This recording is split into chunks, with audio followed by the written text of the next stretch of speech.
The nation is in trouble. Conservative speech has never faced such a historically damaging and challenging moment. And I would argue it's not just conservatives that are at risk right now, it is the entire country. Because if we allow our government to have control over our speech, I'll tell you what, it is game over. Coming up, I'm looking at the administration's newest effort to control the narrative, the damage control and spin they were out trying to perform over the weekend, and new developments concerning the woman who's going to be in charge of this whole thing.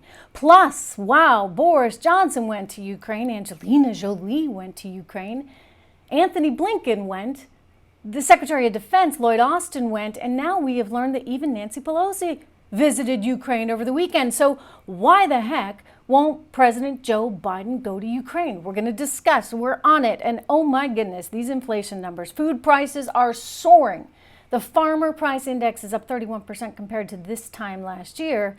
Can the Fed get this one under control? We're talking to Charles Thorngren. He is the CEO of Legacy Precious Metals. He's going to explain just exactly how gold might protect your investments over the long term. It is the ultimate inflation hedge. Welcome everyone to the Trish Regan Show. So good to have you here. I am Trish. A quick reminder to make sure that you have subscribed to this channel. It's really, really important. Subscribe to it. Get the alerts. It matters right now. We begin the show on the importance of freedom and the importance of our First Amendment. News today that our government is moving forward with its so-called Disinformation Board. The name itself, of course, is kind of a public relations disaster. Disinformation Board, Government Disinformation Board. Come on, guys. I mean, you couldn't do better than that. I find it alarming. I find it alarming as an independent journalist who, by the way, spent the last 20 years working for some of the biggest news organizations in the world, from Bloomberg to CNBC to Fox Business. I have won many awards for my in-depth and investigative reporting. And while I've certainly always been aware of the bias out there in mainstream media outlets, I've still always believed and thought that as an American, I am entitled to my opinion. And I'm entitled to share my opinion with you on every single street corner anywhere in this country. Now, whether the New York Times wants to publish it, that's something different. After all, the New York Times is a publisher, a private company. But Twitter, some of these other big tech platforms, I mean, if they wanted to act like publishers, then hey, go for it. They should be subject to all the exact same rules as me, as a publisher, should they not? But one of the reasons people are so concerned about all this right now, about Twitter or Facebook or YouTube or any of these platforms, is because these venues have effectively become the de facto street corners all around America, the town squares, if you would. And yet they adhere to no publishing rules. And yet they act like publishers, right? Deciding what you can see, what you can't see. Well, now it's going to get worse, because not only are they deciding this, you're also going to have the government in there telling them what they can publish and what they can't. I mean, come on. I should point out that for whatever reason, and if you're conservative, you've probably experienced this, but for whatever reason, liberal speech, including even totally inappropriate, highly inappropriate liberal speech, much of which is actually directed at kids, and I've seen it. I've seen it myself. It's actually tolerated on these platforms.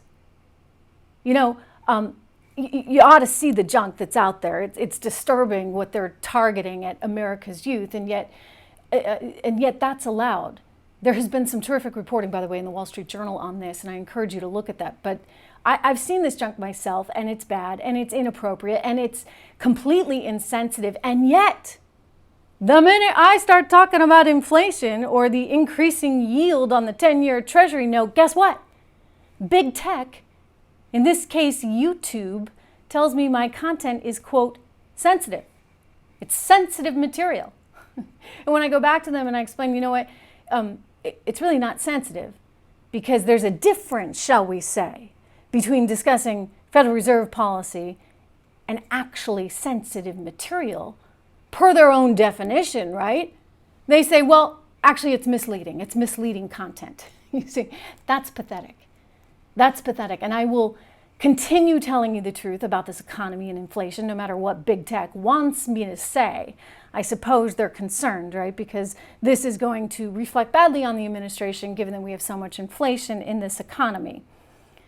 Or maybe they're saying it's wrong because we all need to blame Putin for the inflation we now have. I've pointed out over and over again, you can blame Putin for part of it, certainly in the future, but a lot of the inflation we're dealing with right now in the here and now, these are lagging indicators, right? A lot of that is courtesy of ourselves.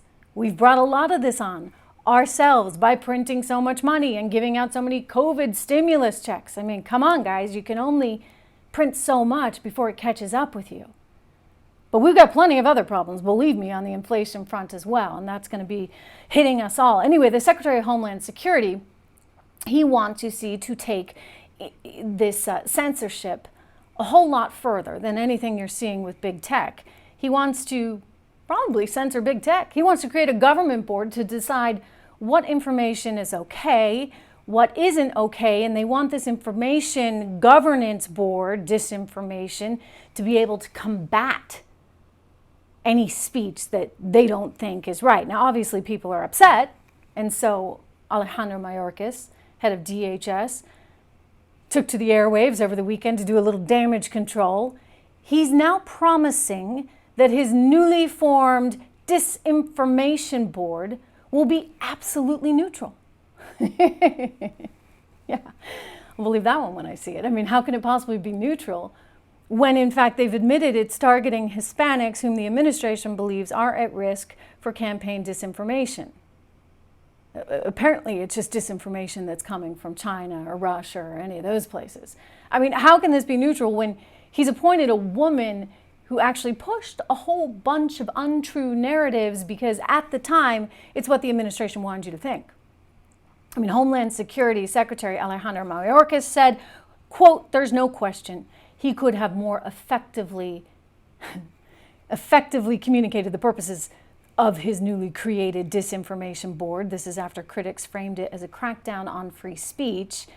I'm not sure how it isn't still. I mean, I remain unconvinced, but he was on Fox over the weekend saying he really meant disinformation from Russia, from China, from Iran, from the cartels. And he also said that Nina Jankowicz, remember the woman who's going to be in charge of this whole thing, will absolutely be neutral and is a, quote, renowned expert on the field of disinformation. I'm sorry, but if she's an expert on disinformation, then what was she doing pushing disinformation herself, or at least information that eventually was proven wrong? Right? I mean, it was information, I suppose, that the administration wanted you to have, and therefore anything that was different was disinformation. You see how slippery a slope this becomes. I mean, considering, again, this woman has a history, I should say, of touting anything the administration fed her, regardless of whether or not it was true. Let's go back to March of 2020. Jankowicz tweeted a post from somebody who used to work at Facebook, and he was talking about the integrity of Facebook. And at the time, Facebook had announced that the company was giving the World Health Organization, WHO, free ads to help manage this whole crisis because people were panicking and everyone was out there trying to buy masks, but you couldn't find any masks. And so we remember, of course, what Dr. Anthony Fauci had to say to 60 Minutes and to the doctor that was interviewing him and saying, you didn't really need a mask, it wouldn't really make a difference. Well, she wrote in response to the Facebook guy, quote, "This is good. Now hope the rest of the ad tech industry stops placing ads for masks and worse, straight up disinformation on articles and info about coronavirus." So again, she's touting the opinion that was the opinion du jour at the time of Fauci and other health leaders who were advising Americans not to wear masks. We later learned that one of the reasons he said that, which frankly was disinformation, because we've now learned that, the masks are supposed to help you. But Fauci didn't want you to know that at the time because he was concerned there wouldn't be enough protective equipment for frontline healthcare workers. So this is a woman who repeatedly called into question the legitimacy of Hunter Biden's laptop story as well, which has now been confirmed by the New York Times and the Washington Post. So one has to wonder, if the government is trying to control, quote unquote, disinformation, would they have prevented that story altogether from coming out? You see how slippery a slope this is. You see how dangerous this is. You see how it puts the entire country at risk. Because I will tell you this, in all my years of reporting, there's one thing I've learned.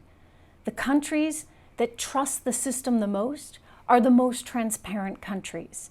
In other words, speech is allowed. But when you go to places like Russia today, or the former Soviet Union, or China, or North Korea, where speech is not allowed, and the government is clamping down on speech, then you got yourself a problem. So this whole idea is really, really dubious, in my opinion, and it is my opinion, and I am allowed to express my opinion. Still, anyway. Let's turn to another story. I want to know why everyone's going to Ukraine but the president. I mean, they've all been there, right? Blinken, Angelina Jolie, even Nancy Pelosi. She braved the trip.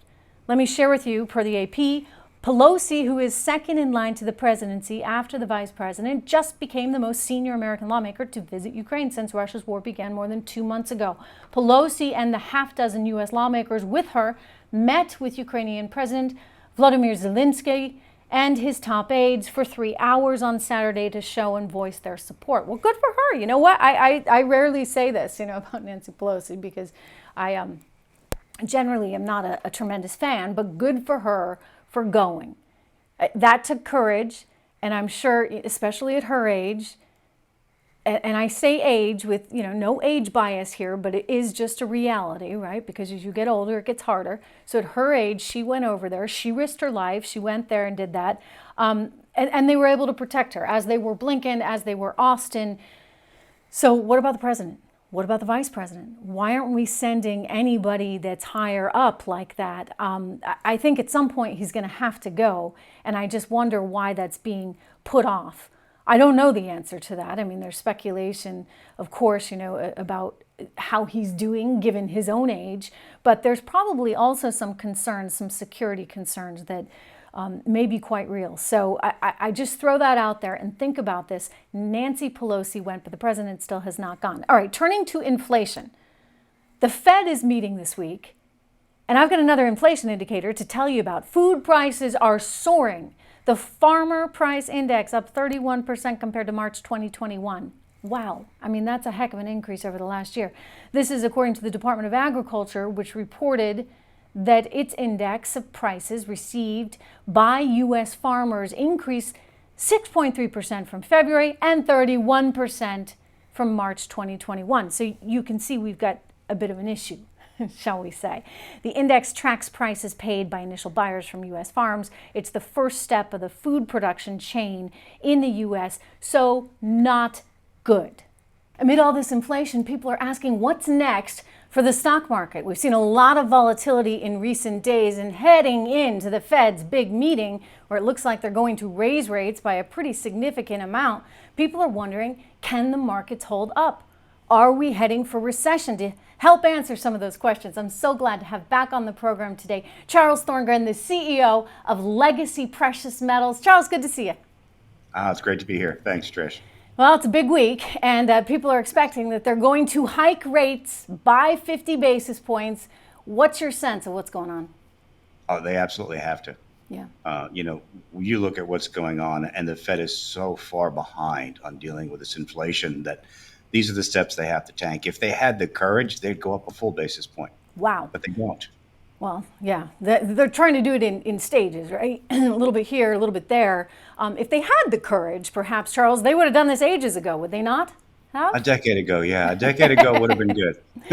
Yeah, no, it's taken a bit of time. And as I like to say, a day late, dollar short, or as Art Laffer said to me recently, who's the architect of some of Reagan's economic policies, a day late or a century late and $1 trillion short, or in this case, it's been $1 trillion too much. Okay, so we're looking at a half basis point hike. What is that, in your view, going to mean for the overall economy, which, let's face it, is stumbling into some pretty uncharted territory where prices are going up and economic growth is slowing? A half a point means nothing. It does nothing. That's the reality. It doesn't help our economy in the least bit. We need to be significantly higher to fight inflation, right? a half point here, a quarter point there, 10 raises over the next year and a half, 2 years, that's far too late. What we need to do is to get ahead of it. And we can't do that because the Federal Reserve is so worried about the stock market that they can't take the steps they need to. You know, we've And seen we a lot saw of investment banks come out. Just recently, Deutsche Bank, Goldman Sachs, they're all warning of recession. And, you know, I wonder how much that factors into the Federal Reserve's thinking. It's not supposed to, of course. They're not supposed to look at what the market's doing. But when you've got all the big banks saying, wait a second, you know, this is not looking good, and you've got the market selling off or at least acting extremely volatile, do you think it actually factors into the decision making? Absolutely. Absolutely. No one wants to be in charge of the reserve that destroyed people's savings, destroyed people's retirements. No one wants to be in charge of that administration. No one wants to be in charge of that Federal Reserve. But that's what we're looking at, you know. And the fact that we have investment banks jumping on board, they should have been listening to us months ago. We've been telling and we've been talking about this forever. And it's just a matter of everyone passing the buck. No one has the courage to do the right thing. Yeah. No, I We're mean, realistically, right? It's easier to print. It's easier to say yes and just keep printing money until it's not, until you actually have a real problem. And I guess I would ask you, do you think that we're approaching that stage of a real problem? I think we are. I think we are. We talked in the past about quantitative easing and then the quantitative tightening, which is amazing because those are both made up words. They didn't exist up until, 10 years ago. The quantitative tightening didn't happen. When they raised a 0.25%, everyone freaked out. The market shuddered. And right away, the chairman came out and said, well, we're going to let these roll off the balance sheet. So that means the Federal Reserve is carrying massive debt still. They're not taking any actions to stop the debt or reduce it. They're going to let it roll off. Now, this is in terms of some of these 10-year bonds that didn't get bought. They're in that debt for 10 years. That puts the Federal Reserve behind the eight ball so bad that they're going to take other steps. And the dollar strengthening now that's bad for the economy also, right? When you have the best currency of the bad bunch, right? Because everything's that much more expensive, sure. Absolutely. So we're fighting inflation, a strong dollar, and a bloated balance sheet. There's no chance of a soft landing.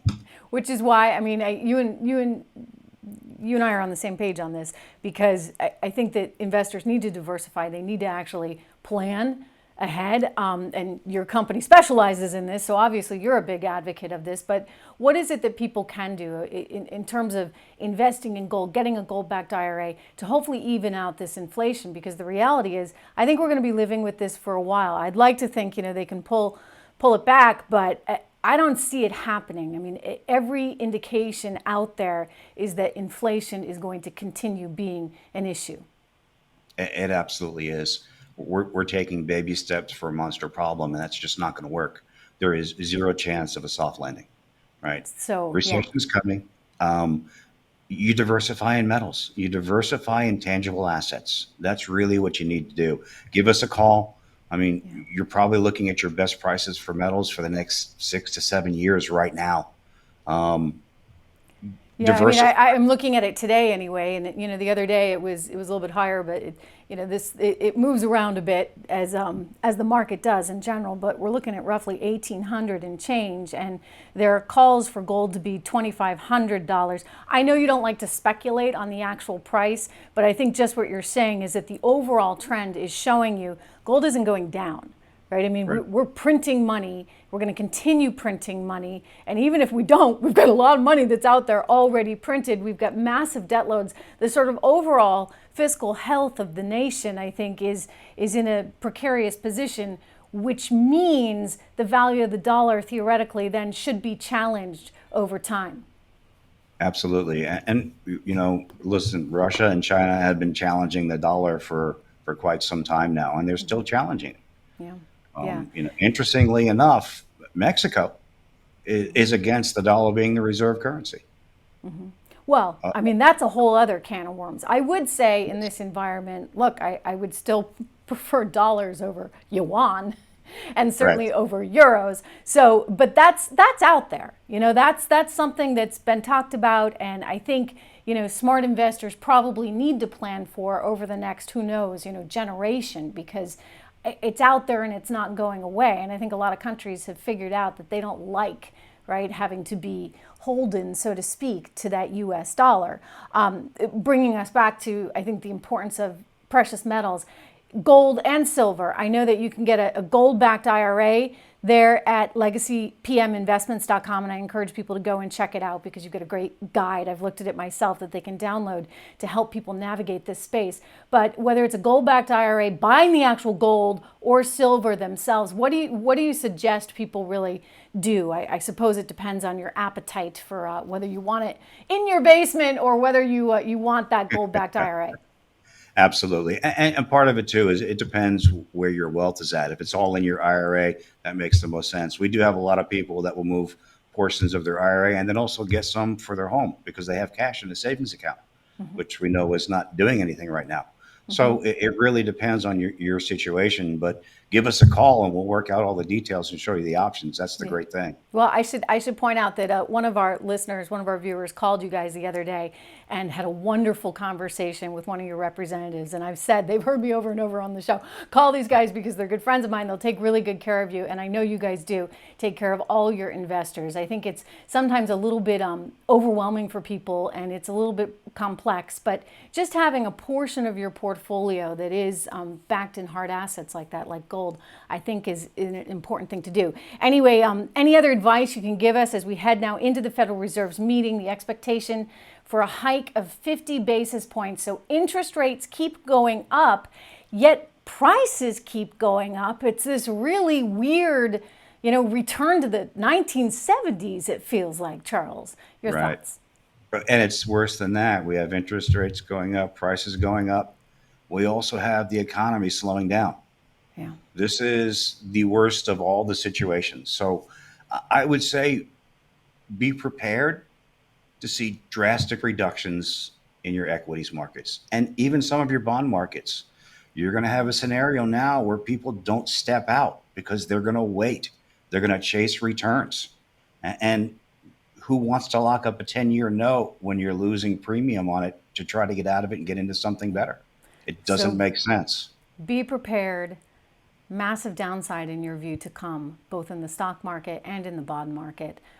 So think through everything. Listen, Charles, we so appreciate your time today. Thank you so much for coming on the program. Thank you for your advice. I do encourage people to go to Legacy Precious Metals, legacypminvestments.com. You can get more information from Charles there. Thank you so much, sir. Thank you. Just a reminder to all of you, you can call Legacy Precious Metals, as Charles said, 1-866-589-0560. Again, 1-866-589-0560, or go to legacypminvestments.com. It's important right now to diversify. I cannot say that enough. Anyway, I just want to say thank you for being here today. Thank you for subscribing. If you haven't subscribed, do make sure you do that and hit the little alarm bell so that you know when these shows come out every single day. It's wonderful, as I said, to have you here. You can follow me on Twitter at Trish_Regan. Same thing on Instagram at Trish_Regan. And I would love to have you. It would be a real privilege to have you over on my locals channel at trishregan.locals.com. And I'll see you right back here tomorrow.